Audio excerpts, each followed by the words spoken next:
നമസ്കാരം. ജനഹിതം 2026 എല്ലാ പ്രേക്ഷകർക്കും സ്വാഗതം. വൻ ഭൂരിപക്ഷത്തിൽ ജനങ്ങൾ UDFനെ നെഞ്ചേറ്റി അധികാരത്തിലെത്തിച്ചിരിക്കുന്നു. ജനങ്ങൾ എന്താണ് ആഗ്രഹിക്കുന്നത് എന്ന് ഭരണ നേതൃത്വത്തിനറിയാം. കാരണം നിരവധി ആളുകളുടെ ഒരു വോട്ടാണ്, ആവശ്യങ്ങളാണ്, ആഗ്രഹങ്ങളാണ് വോട്ടായി 102 എന്ന മാജിക് സംഖ്യയിലേക്ക് എത്തിയിരിക്കുന്നത്. അതുകൊണ്ട് തന്നെ ജനങ്ങൾക്കും ധാരാളം പ്രതീക്ഷയുണ്ട്. ആ പ്രതീക്ഷകൾ അവർ വച്ചു പുലർത്തുമ്പോൾ എന്തൊക്കെയാണ് ഭരണ നേതൃത്വത്തിന് അവർക്ക് നൽകാനുള്ളത്? അവരുടെ ആഗ്രഹത്തിനൊത്ത് ഭരണ നേതാക്കൾ മാറണം, ആഗ്രഹങ്ങൾ സാഫല്യമാക്കണം എന്നാണ് എല്ലാവരും ആഗ്രഹിക്കുന്നത്. നമുക്ക് നമ്മുടെ സ്വന്തം Kochi mayor advocate VK Minimol നമ്മോടൊപ്പം ഉണ്ട്. നമുക്ക് ചോദിച്ചറിയാം എന്തൊക്കെയാണ് പുതിയ സർക്കാരിൻ്റെ പ്രതീക്ഷകൾ, വാഗ്ദാനങ്ങൾ, അത് പാലിക്കേണ്ടതാണ് എന്ന് നമുക്ക് ചോദിച്ചറിയാം. പുതിയ സർക്കാർ അധികാരത്തിൽ വന്നു. ഞാൻ മുൻപ് സൂചിപ്പിച്ചതുപോലെ തന്നെ വളരെ പ്രതീക്ഷയിലാണ് ജനങ്ങൾ. തീർച്ചയായും അതുകൊണ്ട് തന്നെയാണ് ഇത്രയും വലിയ ഭൂരിപക്ഷം ലഭിച്ചത്. ഞങ്ങൾ സാധാരണ ജനങ്ങളിലേക്ക് ഇറങ്ങി ചെന്നപ്പോൾ അവർ സർക്കാർ മുന്നോട്ട് വെച്ച വാഗ്ദാനങ്ങളെല്ലാം പാലിക്കുമെന്ന വിശ്വാസത്തിലാണ്. എങ്ങനെയാണ്, എന്ത് തോന്നുന്നു? തീർച്ചയായും UDF അധികാരത്തിലേക്ക് വരുന്നതിന് മുമ്പ് തന്നെ വളരെ കൃത്യമായ ഒരു പഠനം നടത്തിയിട്ടാണ് നമ്മൾ ഈ ഗ്യാരണ്ടിയൊക്കെ പ്രഖ്യാപിച്ചിട്ടുള്ളത്. അതുകൊണ്ട് തന്നെ കാലിയായ ഖജനാവാണ്. എന്നാൽ പോലും ആ ഖജനാവ് നിറച്ചുകൊണ്ട് ഈ വാഗ്ദാനങ്ങൾ, ഇന്ദിരാ ഗ്യാരണ്ടി നടപ്പാക്കുന്നതിനുള്ള പൂർണ്ണമായ ഉത്തരവാദിത്വം ഈ ഗവൺമെൻറ് ഉണ്ടാവുമെന്ന് ഞങ്ങളെല്ലാവരും വിശ്വസിക്കുകയാണ്. അതാണ് സംഭവിക്കാൻ പോകുന്നതും. പ്രത്യേകിച്ച് കൊച്ചിയെ സംബന്ധിച്ച് കഴിഞ്ഞ 10 വർഷക്കാലമായി കൊച്ചി നഗരം ആഗ്രഹിക്കുന്ന ഒരു വളർച്ചയിലേക്ക് കൊച്ചിയെ എത്തിക്കാൻ സാധിച്ചിട്ടുണ്ടോ എന്ന് ചോദിച്ചാൽ ജനങ്ങൾ ആഗ്രഹിച്ച രീതിയിലുള്ള പ്രൊജക്റ്റുകൾ നടപ്പാക്കാൻ നമുക്ക് സാധിച്ചിട്ടില്ല എന്നുള്ളതാണ് യാഥാർത്ഥ്യം. കാരണം ഈ കൊച്ചിയെ സംബന്ധിച്ച് നമ്മൾ എപ്പോഴും പറയുന്ന ഒരു കാര്യമുണ്ട്. കൊച്ചിയിലേക്ക് കടന്നു കഴിഞ്ഞാൽ ബ്ലോക്ക് കൊണ്ട് ഒരടി പോകാൻ പറ്റാത്ത സാഹചര്യമാണ്. ഈ ബ്ലോക്കിനൊരു പരിഹാരമുണ്ടാകണം. ഞാൻ മേയറായി ചാർജ് എടുക്കുമ്പോൾ തന്നെ എൻ്റെ അടുത്ത് വന്ന പരാതികളിൽ ഏറ്റവും പ്രധാനപ്പെട്ടതായിട്ട് എൻ്റെ മുന്നിലുള്ളത് ഈ ബ്ലോക്കുകളുടെ മൊബിലിറ്റി ഈസി ആക്കുക എന്നുള്ളതാണ്. ഗതാഗത കുരുക്കഴിക്കുക എന്നൊരു നിർദ്ദേശമാണ്. അത് തന്നെയാണ് പുതിയ ഗവൺമെൻറ് മുന്നിലെ കൊച്ചിയുടെ മേയർ എന്ന രീതിയിൽ എനിക്ക് വയ്ക്കാനുള്ള ഏറ്റവും പ്രധാനപ്പെട്ട ആവശ്യം അത് തന്നെയാണ്. കൊച്ചിയുടെ ഗതാഗത കുരുക്കഴിക്കുന്നതിന് വേണ്ടിയിട്ട് തമ്മനം പുല്ലേപ്പടി റോഡിൻ്റെ പൂർത്തീകരണം ആവശ്യമാണ്. മാമംഗലം ഗോശ്രീ റോഡ് നമുക്ക് അടിയന്തരമായി പുതിയ DPR എടുത്തുകൊണ്ട് അത് നടപ്പാക്കേണ്ടതുണ്ട്.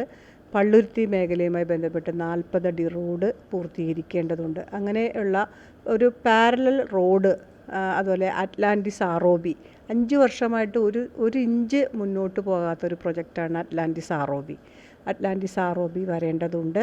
അതുപോലെ തന്നെ വാത്തുരുത്തി റെയിൽവേ ഗേറ്റ് പശ്ചിമ കൊച്ചിക്കാരുടെ വലിയൊരു പ്രശ്നമാണ്. അതിനൊക്കെ എല്ലാം കൂടി ഒരു ദിവസം പെട്ടെന്ന് പൂർത്തീകരിക്കാൻ പറ്റുമെന്ന് ആർക്കും സാധ്യമായൊരു കാര്യമല്ല. പക്ഷേ ഒരു ഘട്ടം ഘട്ടമായി പ്രയോറിറ്റൈസ് ചെയ്തുകൊണ്ട് അതിനുള്ള തീരുമാനങ്ങളിലേക്ക് ഗവൺമെൻറ്റിനെ ഞങ്ങൾ സമീപിക്കാൻ തീരുമാനിച്ചു കഴിഞ്ഞു. ഞങ്ങൾ സ്റ്റിയറിംഗ് കമ്മിറ്റി ഞങ്ങൾ ഇന്ന് കൂടിയപ്പോൾ പുതിയ ഗവൺമെൻറ് മുന്നിൽ കൊച്ചിയിലെ കൊച്ചിൻ കോർപ്പറേഷൻ ഭരണസമിതിയുടെ ആദ്യ നിവേദനം തയ്യാറാക്കുന്നതിനുള്ള തയ്യാറെടുപ്പാണ് ഞങ്ങൾ എടുത്തു കഴിഞ്ഞു. ഒരു പുതിയ ഗവൺമെൻറ് വന്നാൽ തീർച്ചയായും ആദ്യഘട്ടത്തിൽ തന്നെ ഞങ്ങളുടെ ഒരു ഡെലിഗേഷൻ, എല്ലാ ചെയർമാന്മാരും സെക്രട്ടറി അടക്കമുള്ളൊരു ടീം എല്ലാ മന്ത്രിമാരെയും, മുഖ്യമന്ത്രി അടക്കമുള്ള എല്ലാ മന്ത്രിമാരെയും കണ്ട് കൊച്ചിയുടെ ആവശ്യങ്ങൾ പറയുന്നതിന് തീരുമാനിച്ചിട്ടുള്ളതാണ്. ഇപ്പം ഗതാഗതക്കുരുക്കിൻ്റെ കാര്യം പറഞ്ഞു. ഇനി നമുക്ക് വേണ്ടത് കൊച്ചിയിലെ മാലിന്യം, കൊതുക്. അത് എല്ലാവർക്കും കൊച്ചി എത്തുമ്പോൾ പണ്ടൊരു ചൊല്ലുണ്ട് അല്ലേ, കൊച്ചി എത്തി അറിയാം എന്താ മൂക്ക് പൊത്തണം എന്നാണ്. അങ്ങനെ മൂക്ക് പൊത്തേണ്ട ഒരു അവസ്ഥ ഉണ്ടോ നമുക്കിപ്പോൾ? നിലവിൽ അങ്ങനെ മൂക്ക് പൊത്തേണ്ട ഒരു അവസ്ഥയുമില്ല. കാരണം കൊച്ചി ഒരുപാട് മുന്നോട്ട് പോയിരിക്കുന്നു, കൊച്ചി ഒരുപാട് മാറിയിരിക്കുന്നു എന്നുള്ളതാണ് യാഥാർത്ഥ്യം. ഇവിടുത്തെ ജനങ്ങൾ, ഇവിടെ താമസക്കാരായിട്ടുള്ള ജനങ്ങൾ കോർപ്പറേഷനുമായി ഏറെ സഹകരിച്ച് മുന്നോട്ട് വരാൻ തയ്യാറായിട്ടുള്ള ഒരു കാലഘട്ടമാണ്. നമ്മുടെ CBG പ്ലാന്റ് പണി പൂർത്തീകരിച്ചതോടുകൂടി 150 ടൺ വേസ്റ്റ് നമുക്ക് മാലിന്യ സംസ്കരണത്തിലേക്ക് എത്തിക്കാൻ കഴിയുന്നുണ്ട്.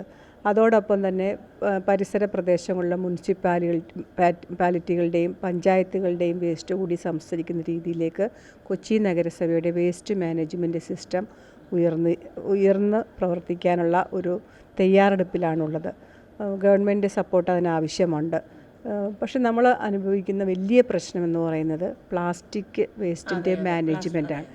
ഒരു കോടി രൂപയോളം ഒരു മാസം നമ്മൾക്ക് അതിനുവേണ്ടി ചിലവഴിക്കേണ്ടി വരുന്നു എന്ന് പറയുമ്പോൾ നികുതിദായകരായിട്ടുള്ള ആളുകളുടെ നികുതി പണം അത് മറ്റു രീതിയിൽ വികസന പ്രവർത്തനങ്ങൾക്ക് ഉപയോഗിക്കേണ്ട പണമാണ് ഇത്തരത്തിൽ നമുക്ക് വേസ്റ്റ് മാനേജ്മെൻറ്റിന് വേണ്ടിയിട്ട് മാറ്റേണ്ടി വരുന്നത്. പ്ലാസ്റ്റിക് വേസ്റ്റിന് വേണ്ടി മാത്രമാണ്.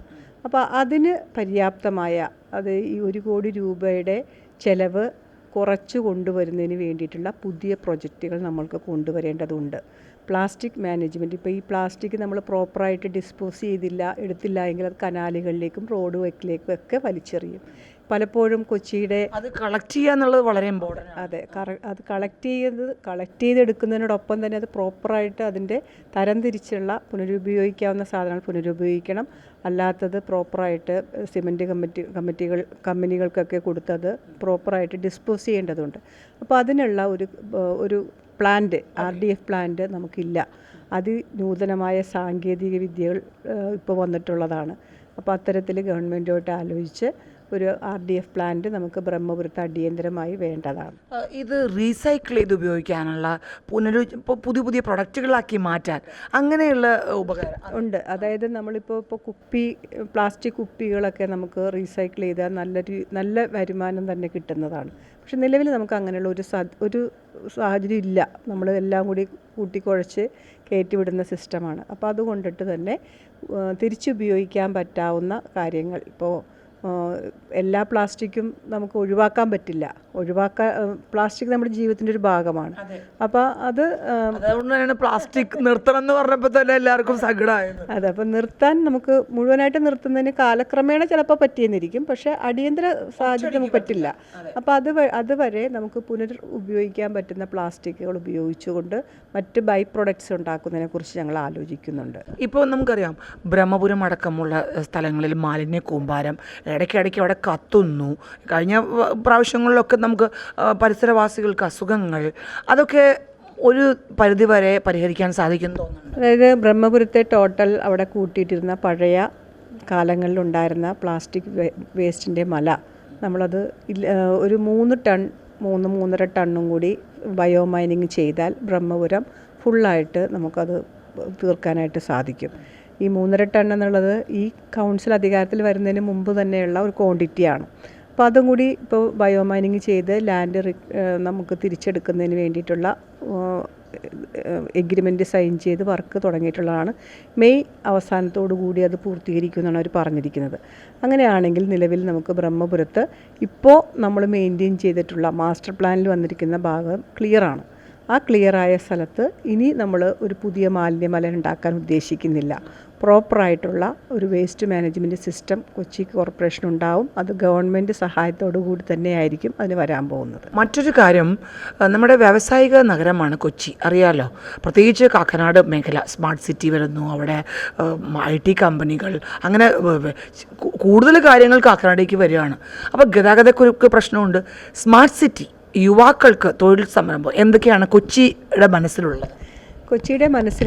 കൊച്ചി ശരിക്കും പറഞ്ഞാൽ സ്മാർട്ട് സിറ്റി നഗരമാണ്. പക്ഷേ കൊച്ചിൻ കോർപ്പറേഷൻ്റെ ഏരിയ കൂട്ടേണ്ടതുണ്ട്. അതായത് കൊച്ചിയുടെ വളർച്ച എന്ന് പറഞ്ഞാൽ ഈ സെൻട്രൽ കൊച്ചി പോർഷൻ ഇനി വളരാൻ ഉള്ള സ്ഥലമില്ല. അപ്പോൾ സ്വാഭാവികമായും തൊട്ടടുത്ത പ്രാന്തപ്രദേശങ്ങളായിട്ടുള്ള മുനിസിപ്പാലിറ്റികളിലേക്കും പഞ്ചായത്തുകളിലേക്കും ഇതിൻ്റെ ഏരിയ വർദ്ധിച്ചു വരേണ്ടതുണ്ട്. കൊച്ചിയുടെ ഒരു അഗ്ലോമറേഷൻ ഏരിയ ഉണ്ട്. ഒരു 9 മുനിസിപ്പാലിറ്റികളും 4 പഞ്ചായത്തുകളൊക്കെ ഉൾപ്പെടുന്ന ഒരു ഏരിയയിലേക്ക് കൊച്ചി സിറ്റി വളരേണ്ടതുണ്ട്.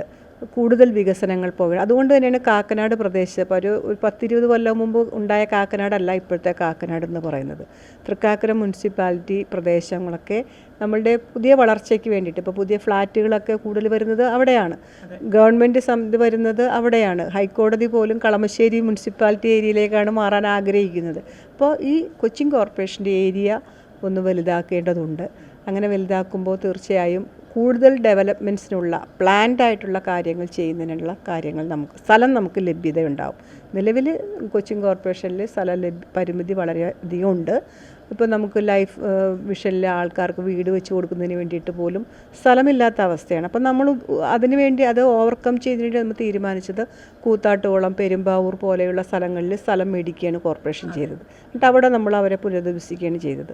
അപ്പോൾ അതേപോലുള്ള പുതിയ രീതിയിലേക്ക് നമ്മൾ മാറുമ്പോൾ തീർച്ചയായും സ്മാർട്ട് സിറ്റി യുവാക്കളെയൊക്കെ കൂടുതൽ ആകർഷിക്കേണ്ടതുണ്ട്. നമ്മുടെ നാട്ടിലെ ഫസ്റ്റ് ബ്രെയിൻ നമ്മുടെ നാട്ടിൽ തന്നെ ഉപയോഗപ്പെടുത്തേണ്ടതുണ്ട്. നിലവിൽ നമ്മുടെ പല കുട്ടികളും പുറത്തേക്ക് പോകാൻ ഇഷ്ടപ്പെടുന്നു. ഇവിടെയുള്ള ഫെസിലിറ്റീസ് കൂടിയാലാണ്, ഇവിടെയുള്ള അവരുടെ ജോലി സ്ഥിരതയും ലഭ്യതയും കൂടിയാലാണ് ഇവിടെ നിൽക്കാൻ അവർ ഇഷ്ടപ്പെടുകയുള്ളൂ. നമ്മുടെ കുട്ടികളിൽ പലർക്കും താല്പര്യം എന്ന് വെച്ചിട്ടുണ്ടെങ്കിൽ പുറത്തേക്ക് പോകുമ്പോൾ അവരവിടുത്തെ ജീവിത സാഹചര്യങ്ങളും അവിടെ കിട്ടുന്ന ആനുകൂല്യങ്ങളും ഒക്കെ നമുക്കെല്ലാം ഒന്നും എത്തിക്കാൻ പറ്റിയില്ലെങ്കിലും ഒരു പരിധിവരെ അവരിവിടെ പിടിച്ചു നിർത്തേണ്ടത് ആവശ്യമാണ്. അവരുടെ കഴിവുകൾ ഉപയോഗിച്ചിട്ട് ഇപ്പോൾ ഞങ്ങൾ ഒരു തീരുമാനം എടുത്തിട്ടുണ്ട്. അതായത് കൊച്ചിൻ കോർപ്പറേഷൻ്റെ ഒരു അഡ്വൈസറി ലെവലിലുള്ള എന്തൊക്കെയാണ് കോർപ്പറേഷൻ്റെ വികസന കാഴ്ചപ്പാടെന്നതിനെക്കുറിച്ച് ഭരണസമിതി അംഗങ്ങളും ഉദ്യോഗസ്ഥരും തീരുമാനിക്കുന്നതോടൊപ്പം ഇവിടെ ഒരുപാട് പേര് റിട്ടയറായിട്ട് ഉള്ള ആൾക്കാരുണ്ട്. അവരുടെ ഒരു MLA-മാരുടെ ഒപ്പം തന്നെ അത്തരത്തിലുള്ള ഒരാളുകളുടെ ഒരു കൂട്ടായ്മ രൂപീകരിച്ചുകൊണ്ട് ഒരു ബോഡി ഉണ്ടാക്കണം. അതോടൊപ്പം തന്നെ യുവാക്കളെ ഒരു ജെൻസി അഡ്വൈസറി കമ്മിറ്റിയും നമുക്ക് ആവശ്യമുണ്ട്. ഇപ്പോഴത്തെ യുവാക്കൾ ആഗ്രഹിക്കുന്ന രീതിയിൽ കൊച്ചിയുടെ വികസനം കൊണ്ടുവരണമെങ്കിൽ അവരുടെ ഒരു മനസ്സിലുള്ള ചിന്തകൾ നമുക്ക് മനസ്സിലാക്കാൻ സാധിക്കണം. അതിനു വേണ്ടിയിട്ട് ആ തലത്തിലും നമ്മളൊരു കൂട്ടായ്മ ഇപ്പോൾ ഞങ്ങൾ ജനഹിതം തേടിയപ്പോൾ എല്ലാവരും പറഞ്ഞത് ജെൻസികളാണ് കൂടുതലും വോട്ട് ചെയ്യുന്നത്. നമ്മുടെ SIR ഒക്കെ വന്നപ്പോൾ കൂടുതലും ജെൻസികൾ, അപ്പോൾ ജെൻസികളാണ് വോട്ട് ചെയ്ത് കൂടുതൽ. അപ്പോൾ മാത്രമല്ല പ്രതിപക്ഷ നേതാവിൻ്റെ നേതൃത്വത്തിൽ അന്ന് VD സതീശൻ പറഞ്ഞ ജെൻസികളാണ് അവിടെ ഈ യുവനിരകളാണ് വന്നേക്കണത്. ഇപ്പോൾ പറഞ്ഞ പോലെ 4 MLA ആണ്. അപ്പോൾ ഇനി ഭരണത്തിൽ ഒരു ടെൻഷനും വേണ്ട, അവിടെയും ഇവിടെയും ഒക്കെ ഒരേ ആളുകളാണ്. അപ്പോൾ എളുപ്പമായി കാര്യങ്ങൾ. അപ്പോൾ അതുകൊണ്ട് തന്നെ ധാരാളം പ്രതീക്ഷിക്കുന്നുണ്ട്. ഞങ്ങളിപ്പോൾ കാര്യങ്ങൾ ചോദിക്കുമ്പോൾ യുവാക്കൾ വളരെ പ്രതീക്ഷയിലാണ്, ചുമ്മാതല്ല, വളരെ പ്രതീക്ഷയിലാണ്. അതുകൊണ്ട് തന്നെയാണ് അവരുടെ ഒരു ആശയങ്ങൾ നമ്മൾ ഒരു സംക്ഷിപ്ത രൂപത്തിലേക്ക് കൊണ്ടുവന്നിട്ട് അത് നടപ്പാക്കുന്നതിനുള്ള ശ്രമങ്ങൾ കൊച്ചി നഗരസഭ എടുക്കുന്നുണ്ട്. ഒരു കാര്യം കൂടി പറഞ്ഞ അതിൻ്റെ കൂട്ടത്തിൽ പറയാനുള്ളതാണ്, അവരൊരു കാര്യം കൂടി ഞങ്ങളോട്, കാരണം അങ്ങനെ പറയുമ്പോഴാണല്ലോ ഭരണ നേതാക്കൾ അറിയുള്ളൂ. അവർ പറഞ്ഞത് യുവാക്കൾക്ക് നല്ല പ്രാധാന്യം കൊടുക്കും, അറിയാം, ഭരണം തുടങ്ങുന്നേ ഉള്ളൂ, ഇതെല്ലാം അവരിലേക്ക് എത്താനുള്ള സംവിധാനങ്ങളോടെ ഉണ്ടാക്കണം. എന്തൊക്കെ കാര്യങ്ങൾ മാറ്റങ്ങൾ വരുന്നുണ്ടോ അവരിലേക്ക് എത്തുന്നില്ല. സോഷ്യൽ മീഡിയ വലിയൊരു പ്ലാറ്റ്ഫോമാണ്. അപ്പോൾ എങ്ങനെയാണ് അതൊക്കെ ഉദ്ദേശിച്ചത്? അതായത് സോഷ്യൽ മീഡിയ 2 വിധത്തിലാണ് ഉപയോഗിക്കാൻ പറ്റുന്നത്. ഒന്ന്, നെഗറ്റീവ് കമൻസ് കൊണ്ട് മാത്രം നിറയുന്ന സോഷ്യൽ മീഡിയ. പക്ഷേ യഥാർത്ഥ വസ്തുത കൃത്യമായി ജനങ്ങളിലേക്ക് എത്തിക്കുന്നതിന് വേണ്ടിയിട്ട് ഈ സോഷ്യൽ മീഡിയ പ്ലാറ്റ്ഫോം വളരെ നല്ല രീതിയിൽ ഉപയോഗിക്കാനായിട്ട് നമുക്ക് സാധിക്കും. അതിന് വേണ്ടിയിട്ടുള്ള ശ്രമങ്ങൾ നമ്മളുടെ എല്ലാവരുടെയും, ഇപ്പോൾ സംസ്ഥാന സർക്കാരാണെങ്കിലും എല്ലാ തദ്ദേശ സ്വയംഭരണ സ്ഥാപനങ്ങളാണെങ്കിലും അതിന് വേണ്ടിയിട്ട് ശ്രമിക്കണം എന്നുള്ളത് തന്നെയാണ് എൻ്റെ അഭിപ്രായം. അതിന് ചെയ്യാൻ പറ്റുന്നതാണ് പുതിയ ആപ്പുകളുടെ ഇൻസ്റ്റലേഷൻ, പുതിയ ആപ്പുകൾ അതിന് വേണ്ടിയിട്ടൊക്കെ നമുക്ക് ഡെവലപ്പ് ചെയ്യേണ്ടി വരും. അതാണ് ഞാൻ നേരത്തെ പറഞ്ഞത്, ജെൻസികളുടെ കൂടി ഒരു സഹായം നമ്മൾക്ക് വേണ്ടതാണ്. ഇപ്പോൾ അത് നമ്മൾ പൂർണ്ണമായി ഇപ്പം നമ്മൾ വേസ്റ്റ് മാനേജ്മെൻറ്റിൽ നമ്മൾ അങ്ങനെ ഒരു ആപ്പിൻ്റെ ഇത് തുടങ്ങാനുള്ള തീരുമാനമാണ്. അതേപോലെ ഇൻവോൾവ് ആയിട്ട് വരും. അതെ, അവർക്ക് അവരുടെ ആശയങ്ങൾ, അവർക്ക് കൂടുതൽ ഇൻവോൾവ്മെൻറ്റ് അതൊക്കെ വരുമ്പോൾ സ്വാഭാവികമായും നമ്മുടെ കുട്ടികൾ നമ്മുടെ അടുത്ത് തന്നെ നിൽക്കുമെന്ന കാര്യത്തിൽ ഒരു സംശയം വേണ്ട. കാരണം അവരെ കൂടി വിശ്വാസത്തിലെടുത്തുകൊണ്ട് മുന്നോട്ട് പോകുന്ന ഒരു ഭരണ നേതൃത്വത്തിന് ഇനിയുള്ള കാലത്ത് മുന്നോട്ട് പോകാനായിട്ട് സാധിക്കും. മറ്റൊരു കാര്യം കൊച്ചിയിലെ കോളനികളാണ്. ഞാൻ പല കോളനികളിലും ഞങ്ങൾ ജനഹിതം ആരാൻ ചെന്നപ്പോൾ അവർക്ക് ഫെസിലിറ്റി ഇല്ല. എന്തിനധികം KV തോമസിൻ്റെ ഞാൻ ഒരു കോളനി ഞാൻ എടുത്ത് പറയുകയാണ്, very sorry to say that, Santhome colony. ഞങ്ങൾ ഒരു കാഴ്ചപ്പതിപ്പ് എന്നുള്ള പ്രോഗ്രാം ജീവൻ TV ചെയ്തിരുന്നു. ആ കോളനിയുടെ തൊട്ടപ്പുറത്താണ് KV തോമസ് മാഷിൻ്റെ വീട്. ആ കോളനിയിലെ കുട്ടികൾ ബാത്റൂമിൽ പോകാൻ പോലും പാടുപെടുകയാണ്. ഇത് പറയാതിരിക്കാൻ വയ്യ, അതുകൊണ്ടാണ്. അപ്പം നമ്മുടെ കോളനികളെല്ലാം പരിതാപകരമാണ്. ആ കോളനി സംസ്കാരം മാറി അവർക്കൊരു നല്ലൊരു സംവിധാനത്തിലേക്ക്, അവിടെ നമുക്ക് തോപ്പുംപടിയിലെ അവർ ലേഡീസ് കോൺവെൻറ്റിലെ സിസ്റ്റർ ലിസി ചക്കാലയ്ക്കലാണ് നേതൃത്വം നൽകി അതൊക്കെ ഏറ്റെടുക്കുകയുണ്ടായി. ഞങ്ങളുടെ ഇമ്പാക്റ്റായിരുന്നു. ഇതിനൊക്കെ ഈ കോളനി സംസ്കാരം മാറി നല്ലൊരു അവർക്കൊരു ജീവിതം നൽകാൻ എന്ത് ആണ് സാധിക്കുക? കോളനി ഇതിലേക്ക് വരുമ്പോൾ നമുക്ക് ചിലപ്പോൾ പല പ്രശ്നങ്ങളുണ്ട്. ഈ കോളനിയിൽ താമസിക്കുന്ന ആളുകൾ എന്ന് പറഞ്ഞാൽ അവിടെ പുറമ്പോക്ക് കയ്യേറി താമസിക്കുന്ന ആളുകളുണ്ട്. അത് കാലാകാലങ്ങളായിട്ട് അവരുടെ കൈവശം ഇരിക്കുന്ന പ്രശ്നങ്ങളുണ്ട്. അപ്പോൾ നമ്മളിതിപ്പോൾ ഒരു സുരക്ഷിതമായ ഒരു വീടിലേക്ക് അവരെ മാറ്റുക എന്നുള്ളതാണ് പ്രാധാന്യം അറിയിക്കുന്നത്. അപ്പം അങ്ങനെ വരുമ്പോൾ ഇപ്പോൾ ലിസി ചക്കാലക്കലിൻ്റെ നേതൃത്വത്തിൽ 100-ലധികം വീടുകൾ അവിടെ ചെയ്ത് കൊടുത്തിട്ടുള്ളതാണ്. പക്ഷെ അതൊക്കെ ഒരു ഒറ്റമുറി വീടുകളാണെങ്കിൽ കൂടി അവരുടെ ഒരു സുരക്ഷിതത്വം ഉറപ്പാക്കുന്നതിന് വേണ്ടിയിട്ടാണ്. ഇപ്പം ഞങ്ങൾ ആലോചിക്കുന്നത് ഇപ്പോൾ തുരുത്തി കോളനി ഇപ്പോൾ ഫ്ലാറ്റ് സമുച്ചയം പണിത് നമ്മൾ നിലവിൽ അവർക്ക് കൈമാറാനുള്ള തയ്യാറെടുപ്പിലാണ്. അങ്ങനെ അവർക്ക് കൊടുത്തു കഴിയുമ്പോൾ സ്വാഭാവികമായും അവരുടെ ഒരു ജീവിത നിലവാരം ഉയരുകയാണ്. അതേപോലുള്ള മറ്റ് പ്രൊജക്ട്സ് നമ്മൾ നടപ്പാക്കേണ്ടി വരും. കേന്ദ്ര സംസ്ഥാന ഗവൺമെൻറ്റുകളുടെ സഹായത്തോടു കൂടി തന്നെ നമ്മൾ അത്തരം പ്രൊജക്റ്റുകൾക്ക് ഇമ്പോർട്ടൻസ് കൊടുത്തുകൊണ്ട് കോളനിയുടെ കോളനി എന്നുള്ള ഒരു സംസ്കാരം, കോളനി എന്ന വാക്ക് ഇപ്പോൾ പറയാൻ പാടില്ല, അതെ ആ ഒരു കാഴ്ചപ്പാട്, ആ ഒരു ചിന്ത മാറ്റുന്നതിന് വേണ്ടിയിട്ടുള്ള പ്രൊജക്ട്സ് എന്തായാലും ഉണ്ടാവും. ഇപ്പോൾ തൊട്ട് താഴെയാണ് മേയറിൻ്റെ, തൊട്ട് മുക്കിന് താഴെയാണ് മുളവുകാട് പോലുള്ള നല്ല മനോഹരമായ പ്രദേശങ്ങൾ. പക്ഷേ ഇപ്പുറത്ത് മംഗളവനം ടൂറിസം മേഖലയ്ക്ക് എങ്ങനെയാണ്, പിന്നെ ആയുർവേദ മേഖലയ്ക്ക്, ടൂറിസം മേഖലയ്ക്ക് എന്തെല്ലാം പ്രാധാന്യം നൽകും? ടൂറിസം കൊച്ചിയുടെ ഒരു വരുമാന മാർഗം കൂടിയാണ്. ഫോർട്ട് കൊച്ചി പോലുള്ള പ്രദേശങ്ങൾ കൊച്ചിയുടെ വരുമാന മാർഗത്തിനുപരിയായിട്ട് ഏറ്റവും മനോഹരമായി സംരക്ഷിക്കപ്പെടേണ്ട ഭാഗങ്ങളാണ്. നിലവിൽ പക്ഷേ ഒരുപാട് പരിമിതികൾ കൊച്ചി നഗരസഭ നേരിടുന്നുണ്ട് എന്നുള്ളതാണ് യാഥാർത്ഥ്യം. ഇപ്പോൾ ഫോർട്ട് കൊച്ചിയിലാണെങ്കിൽ എല്ലാ ദിവസവും നമുക്ക് ക്ലീൻ ചെയ്യേണ്ടതുണ്ട്. ഒരു ദിവസം ക്ലീൻ ചെയ്ത് എല്ലാം വൃത്തിയായി ഇന്ന് കണ്ട് സന്തോഷിച്ച് ഫോട്ടോ എടുത്ത് പോന്നാൽ പിറ്റേ ദിവസം ചെല്ലുമ്പോൾ അതേപോലെ തന്നെ വൃത്തികേടാക്കി പായലുകളൊക്കെ ഒഴുകി വന്ന് കിടന്ന് പ്ലാസ്റ്റിക് കരക്കടിഞ്ഞ് കിടക്കുന്ന കാഴ്ച നമ്മൾ കാണുന്നുണ്ട്. അപ്പോൾ അതിന് വേണ്ടിയിട്ട് ഒരു പ്രൊജക്റ്റ് ടൂറിസം മേഖലയ്ക്ക് വേണ്ടിയിട്ട് സ്പെഷ്യൽ പാക്കേജസ്, അവിടെയുള്ള ഒരുപാട് വഴിയോര കച്ചവടക്കാരൊക്കെ പല രീതിയിൽ സ്ഥലം കയ്യേറി പല ബിസിനസ് ചെയ്യുന്ന ആൾക്കാരുണ്ട്. അവർക്കൊക്കെ ഒരു കോമൺ, നമ്മുടെ വഴിയോര കച്ചവട നിയമം പാസ്സായിട്ടുള്ള ഏക കോർപ്പറേഷനാണ് കൊച്ചി. അപ്പോൾ അത് നടപ്പാക്കാനുള്ള ശ്രമങ്ങൾ ഞങ്ങളുടെ ഭാഗത്തുനിന്നുണ്ടാവും. പുതിയതായി നമ്മുടെ ഗവൺമെൻറ് കൂടി വന്നിരിക്കുന്ന സ്ഥിതിക്ക് നമുക്കത് കൃത്യമായിട്ട് തന്നെ നടപ്പാക്കാൻ സാധിക്കും. കേന്ദ്ര ഗവൺമെൻറ് ഒരു സ്പെഷ്യൽ സ്കീം വന്നിട്ടുണ്ട് അതിന്. അപ്പോൾ അതുകൊണ്ട് ഫോർട്ട് കൊച്ചിയിൽ നമ്മളത് ആദ്യം നടപ്പാക്കാനാണ് ഉദ്ദേശിക്കുന്നത്.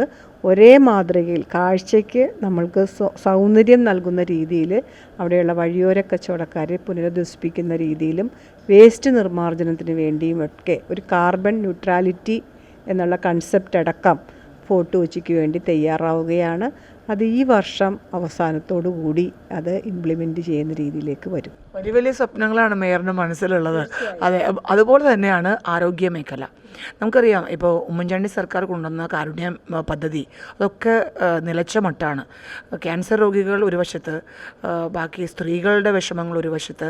അപ്പോൾ എന്താണ് ആരോഗ്യ മേഖലയിൽ ഹോസ്പിറ്റൽ, നമുക്കറിയാം തിരുവനന്തപുരത്ത് അടക്കമുള്ള ഹോസ്പിറ്റലുകളിൽ ICU ഒക്കെ കെട്ടിമറിച്ച് മുറിയിലാണ്. നമുക്ക് ദൈവസഹായം കൊണ്ട് കൊച്ചിയിൽ അങ്ങനെ ഒരു പ്രശ്നം ഇതുവരെ വന്നിട്ടില്ല.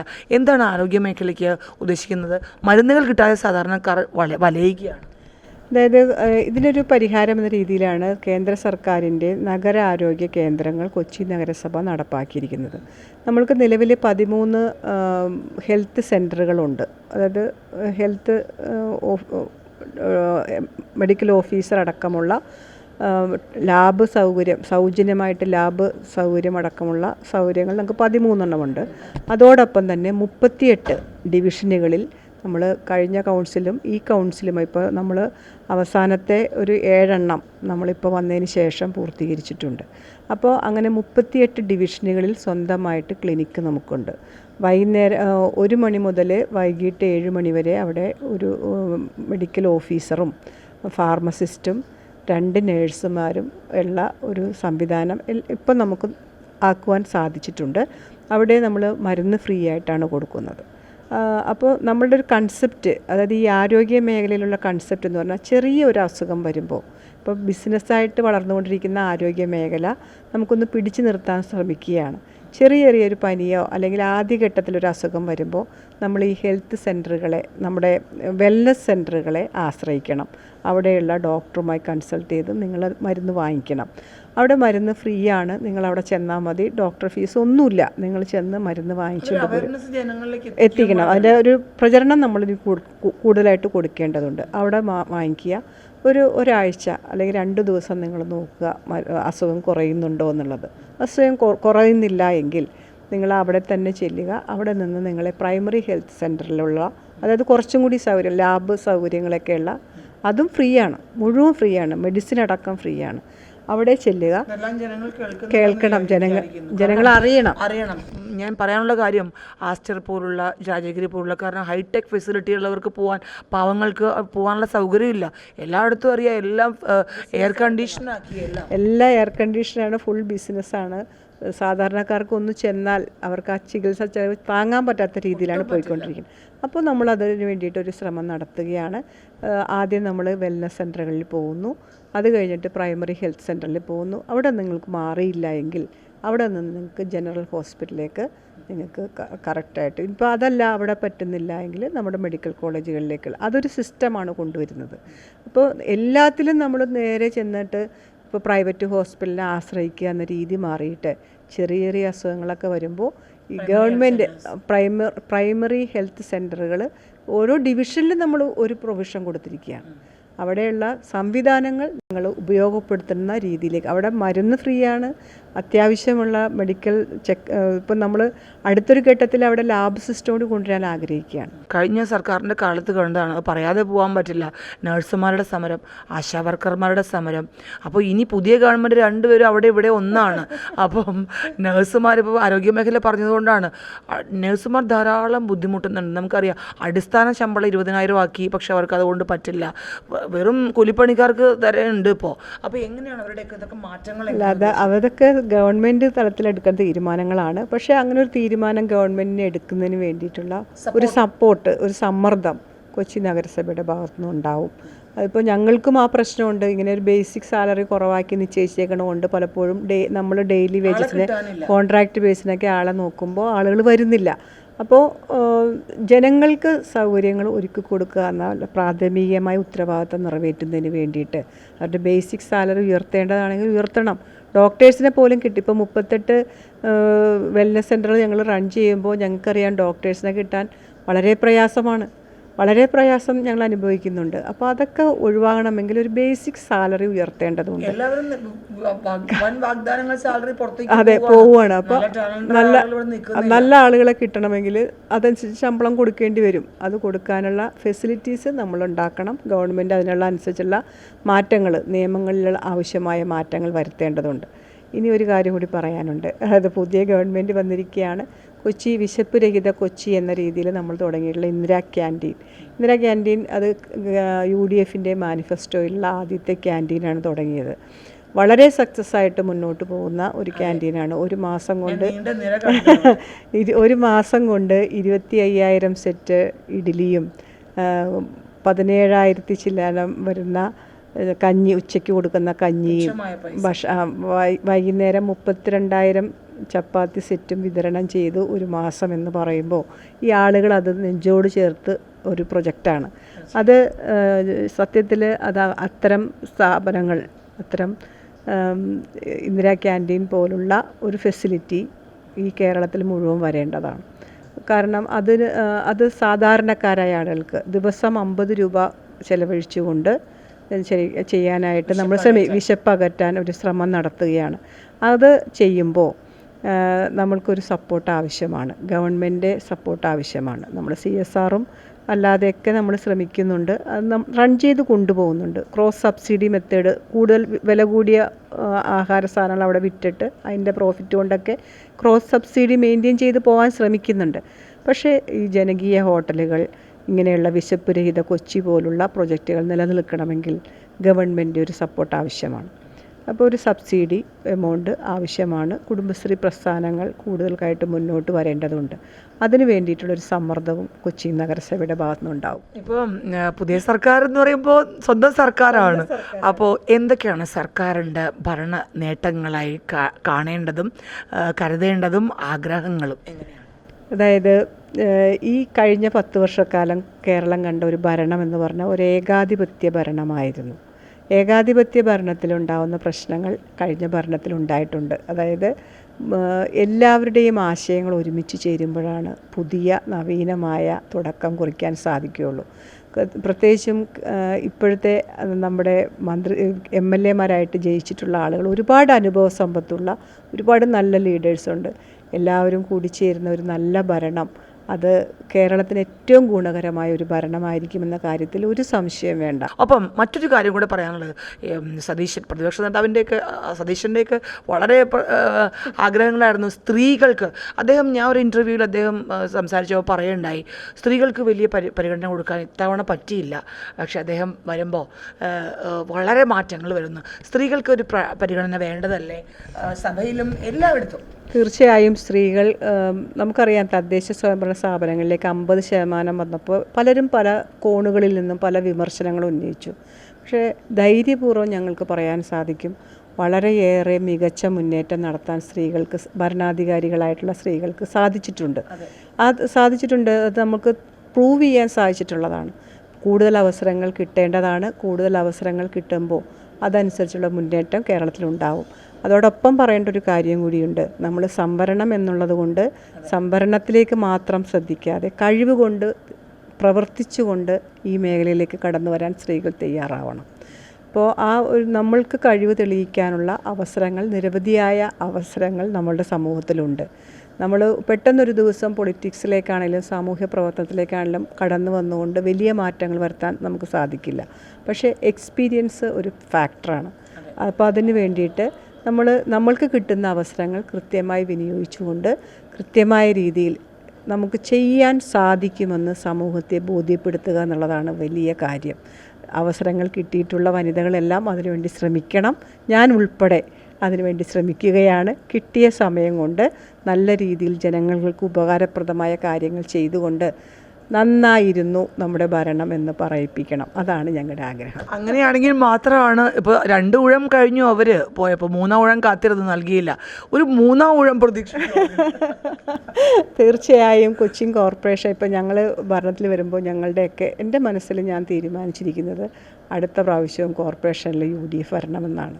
അങ്ങനെ പ്രവർത്തനങ്ങൾ എന്തായാലും മുഴുമിപ്പിക്കാൻ സാധിക്കും. തീർച്ചയായും ഒരു കണ്ടിന്യൂറ്റി കിട്ടുമ്പോഴാണ് മുന്നോട്ട് പോകാനായിട്ട് സാധിക്കുകയുള്ളൂ.